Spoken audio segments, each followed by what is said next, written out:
Hello there, everyone. If you're watching this video, then you are part of the TTOR army, an army that is building itself up one subscriber at a time.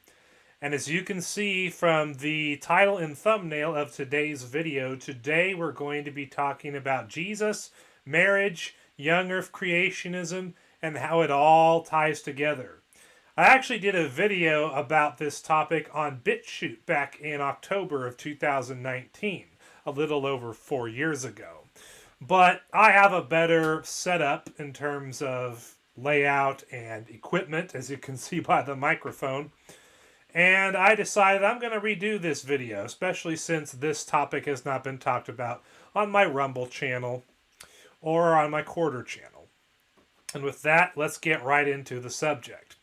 Now, old earth creationists will try to convince you that young earth creationism has nothing to do with the gospel. It has nothing to do with Jesus. It's just some side issue over here that Christians can discuss among themselves, but we really shouldn't even be talking about in front of other people. No. What if I told you, though, that Jesus himself actually weighed in on the issue of young earth creationism? And what if I told you that Jesus chose to weigh in on the issue of young earth creationism versus old earth creationism by teaching something that can only be factually true if young earth creationism is true? And that if old earth creationism is true, this teaching of Jesus is false. Which teaching of Jesus are we talking about? We're talking about when Jesus taught that male, female, and marriage, those three things, were created at the beginning of creation. He actually did this in two different places in the Gospels.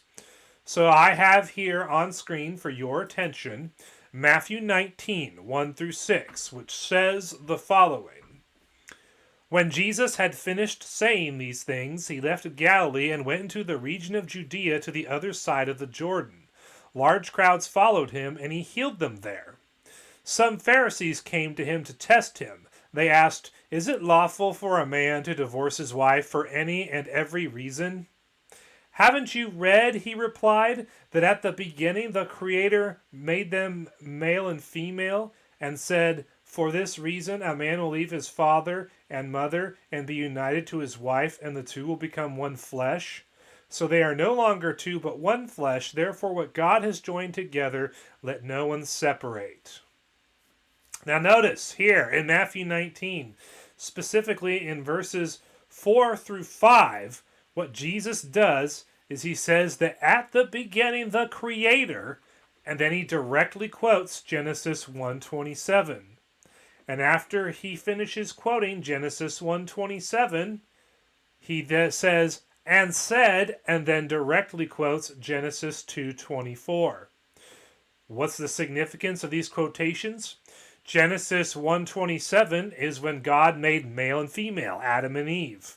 And Genesis 2:24 is when God made marriage.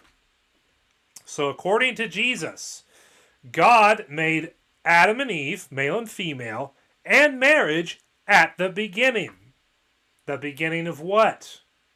The beginning of creation. Well, how do I know all this? You might be asking, you old earth creationists.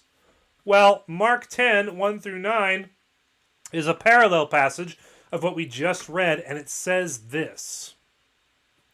Jesus then left that place and went to the region of Judea and across the Jordan. Again, crowds of people came to him, and as was his custom, he taught them. Some Pharisees came and tested him by asking, "Is it lawful for a man to divorce his wife?" "What did Moses command you?" he replied. They said, "Moses permitted a man to write a certificate of divorce and send her away." "It was because your hearts were hard that Moses wrote you this law," Jesus replied. "But at the beginning of creation, God made them male and female. For this reason, a man will leave his father and mother and be united to his wife, and the two will become one flesh. So they are no longer two, but one flesh. Therefore, what God has joined together, let no one separate."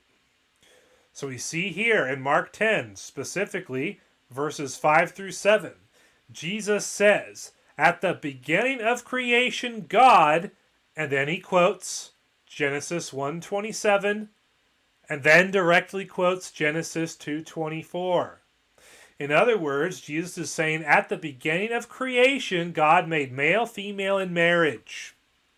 So Jesus literally taught that God made male, female, and marriage at the beginning of creation. Now, you might be sitting here thinking, well, okay, Justin, you've proven that Jesus taught that God made male, female, and marriage at the beginning of creation.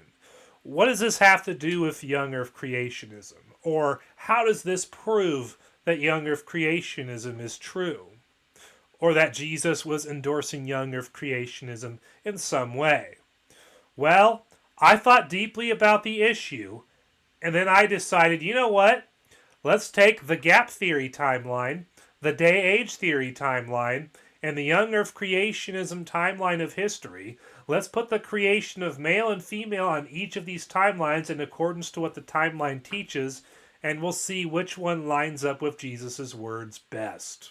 Gap theory is the idea that there is a period of billions of years between Genesis 1:1 and 1:2, or between Genesis 1:2 and 1:3.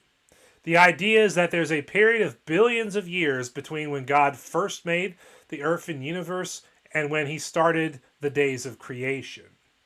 According to this timeline, you have Adam and Eve being created 6,000 years ago on a 14 to 30 billion year timeline of history. That's really darn close to the end of the timeline. Not only is it nowhere near the beginning, it's practically the opposite. Then there's the day-age theory timeline, which is another theory that older creationists believe in.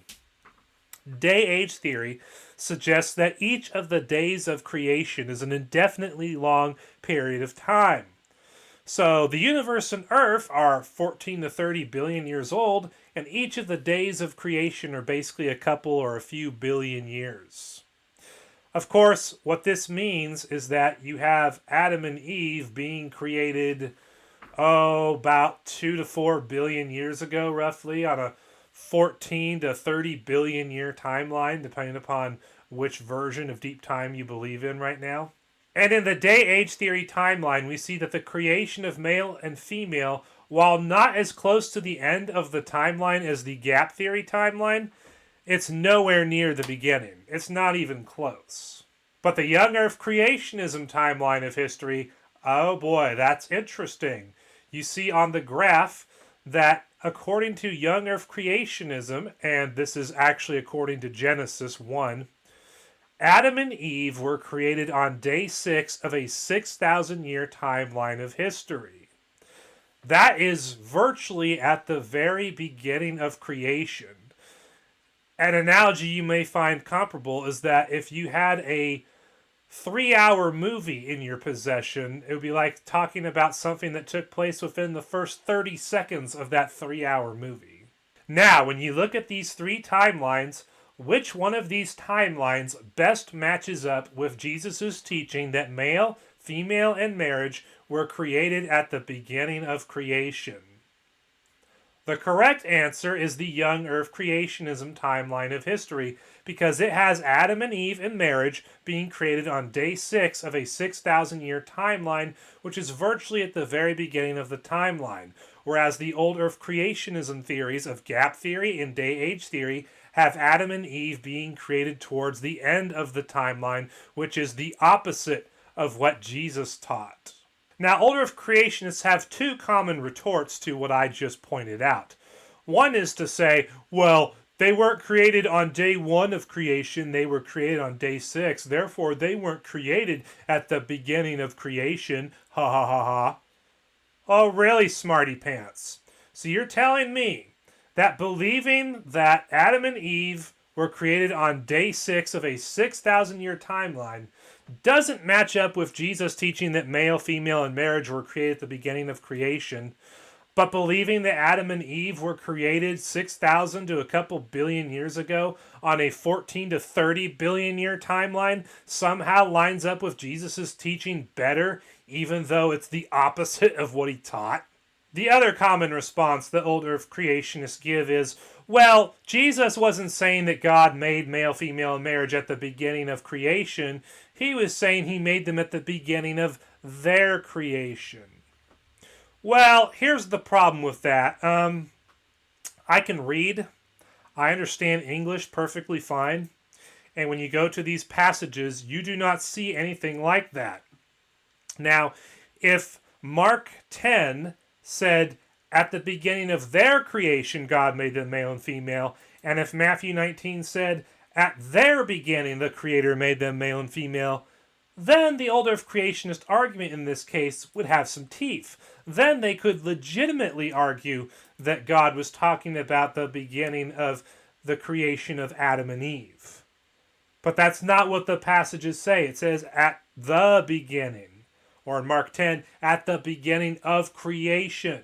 There is no way that God was talking about the beginning of Adam and Eve's creation, because we have English words for that, and if that's what the original text was correctly translated as, we would have translated it as that in all of the modern English Bibles we have. But none of the modern English Bibles that we have translate Matthew 19 and Mark 10 to say, at their beginning, or at the beginning of their creation. None of them do.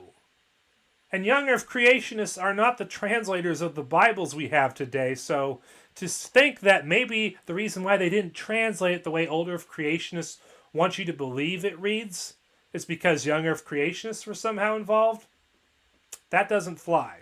So there you have it, ladies and gentlemen. Jesus taught that male, female, and marriage were created at the beginning of creation, a statement that can only be true on a factual basis if the young earth creationism timeline is true. A teaching that if old earth creationism is correct, whether it be gap theory or day-age theory, a teaching that would be factually false if old earth creationism was true. Jesus endorsed young earth creationism by teaching that male, female, and marriage were created at the beginning of creation. And don't you dare let anyone else convince you otherwise.